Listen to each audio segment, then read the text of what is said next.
There are stories in MMA that fans remember forever. Legendary knockouts, unexpected champions, moments that become part of the sport's mythology. But then, there are stories that people try to forget. Stories that are too heavy, too uncomfortable, too real. And if you think you already know everything about Cain Velasquez, one of the greatest heavyweights to ever step into the UFC octagon, then the truth is about to shock you. Because behind the highlight reels, behind the championships, behind the legacy that fans still celebrate today, lies a painful, brutally honest reality that almost no one wants to talk about. This is not a comeback story, not a rise and fall cliché.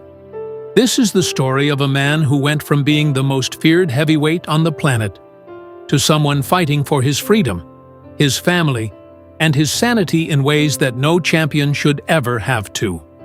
If you think this is just another MMA biography, keep watching, because the truth behind Cain Velasquez's life is more heartbreaking, more complicated, and more human than any fight he ever won inside the cage. Cain Velasquez's rise felt almost supernatural.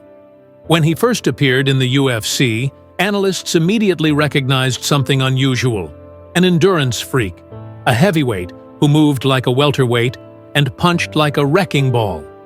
He didn't just beat opponents, he suffocated them. Fighters who were used to winning exchanges suddenly found themselves drowning under pressure. Cain changed what it even meant to be a heavyweight. His pace was impossible, his wrestling relentless, and his cardio seemingly endless. Coaches and commentators repeatedly said the same thing. "We've never seen anything like this." And they were right. Velasquez wasn't supposed to exist in a division dominated by slow, single-shot knockout artists. But he did, and he destroyed that entire ecosystem. The night he took the belt from Brock Lesnar was the moment the world realized how terrifyingly complete his skill set truly was. He had just dethroned the UFC's biggest superstar with absolute ease, and the reign of Cain Velasquez had officially begun. But what the fans didn't know at the time, and what even Cain didn't fully realize, was that something inside his body was already beginning to fail. Velasquez fought in a style that the heavyweight division had simply never seen before. His training intensity was legendary, and also devastating. The same engine that made him unbeatable was slowly tearing him apart from the inside. His coaches spoke countless times about his work ethic, about how Cain was always the first to arrive and the last to leave, even when they begged him to slow down. And that was the problem. He didn't slow down. His knee injuries started to accumulate, followed by shoulder injuries, then back issues, then the deeply complex spinal problems that would ultimately haunt him for the rest of his life. His body, built to dominate, became a prison of chronic pain. And yet, even as the injuries piled up, Cain kept fighting. Fans saw the wars with Junior Dos Santos, some of the most brutal, exhausting title fights in heavyweight history, but many don't realize how compromised Cain was going into almost every one of them. He wasn't fighting just his opponents. He was fighting his own body. The years that followed would become a heartbreaking pattern. Velasquez would disappear for long stretches, announce a comeback, win spectacularly, and then disappear again.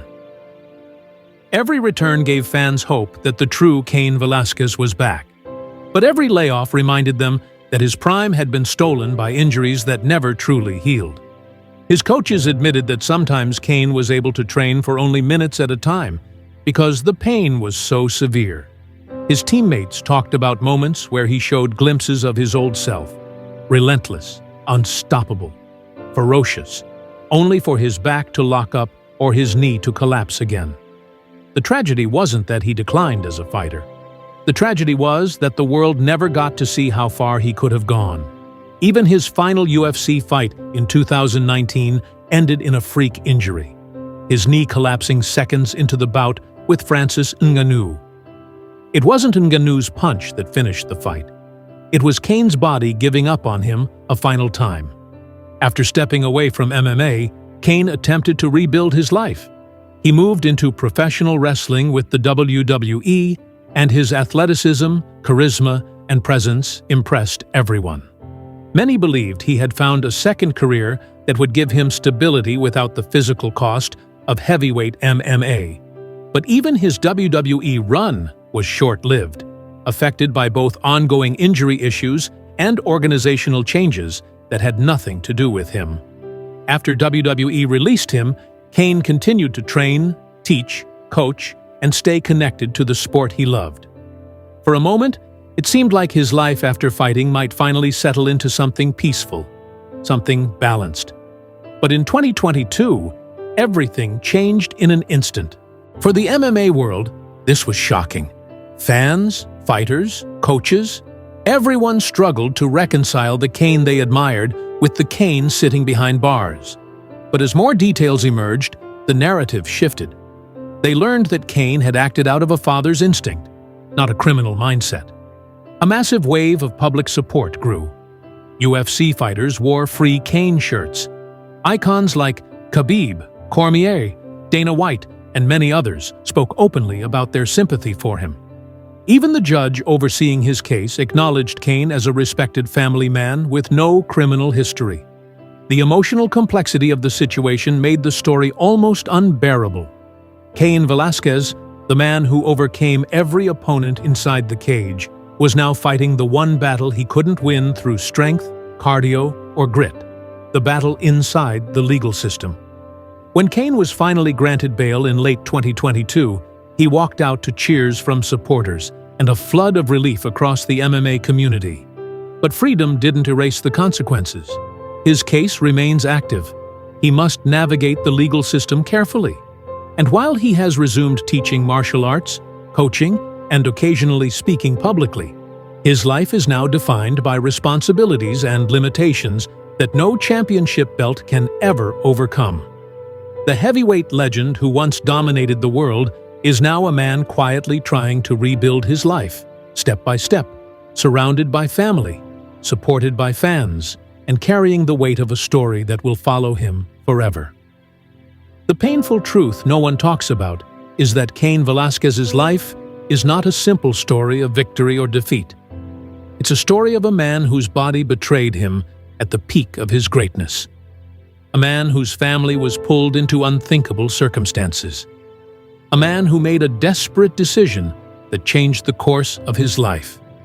And a man who is still fighting, not in the octagon, but in courtrooms, in personal battles, in the long process of healing from years of physical and emotional trauma. Cain's legacy will always include his greatness as a fighter, but it will also include a difficult truth, that even the strongest warriors can break, and that sometimes the hardest battles happen long after the crowd stops cheering. In the end, Cain Velasquez remains one of the most respected figures in MMA history. His prime will forever be remembered as one of the most dominant runs the heavyweight division has ever seen. But his life after the UFC is a reminder that real pain, real struggle, and real consequences exist beyond the cage. If there is one thing fans should take away from Cain's story, it's this: heroes are human. Champions bleed. Legends suffer. And even the toughest heavyweight of his era cannot escape the weight of reality. Cain Velasquez's journey is far from over, but it is no longer the story MMA fans expected. It is the story of a man trying to move forward after years of pain, loss, sacrifice, and unimaginable pressure. And maybe, just maybe, that makes him more human, more relatable, and more deserving of respect than ever before.